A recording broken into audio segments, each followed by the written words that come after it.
Hello বন্ধুরা, তো ফিরে আসলাম একটি নতুন ভিডিও নিয়ে সজল আর্ট হাউস চ্যানেলে। তো আজ এসেছি একটি বাড়িতে পুরনো ঠাকুর রং করতে। তো বাবা প্রথমে এই ঠাকুরগুলিকে রং চাপিয়ে দিয়ে গেছে। তো তারপরে আমরা আর আমার বাবা এসে এই ঠাকুরগুলির ডিজাইন করব।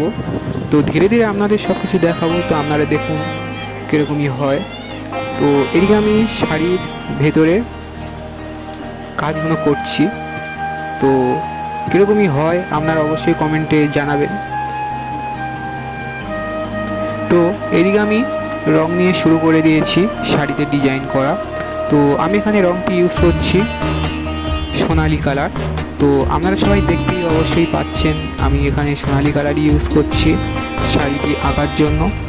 তো চ্যানেলে নতুন হয়ে থাকলে অবশ্যই চ্যানেলটিকে সাবস্ক্রাইব করবেন, এবং আপনারা যদি ঘরেতে এই পুরনো ঠাকুর বা এরকমই ধরনের পুরনো ঠাকুর রং করতে চান অবশ্যই কমেন্টে জানাবেন।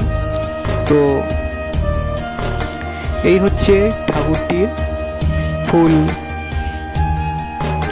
সব কিছুই প্রায় হয়ে গেছে।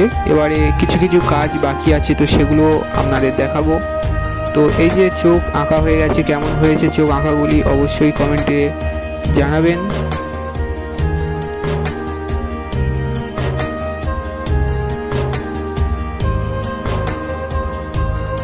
তো এবার প্রায় সব কমপ্লিট হয়ে গেছে। তো আমরা এবারে এই সব চারদিকে রং ছড়িয়ে ছিটিয়ে আছে সবগুলো গুছিয়ে নেব।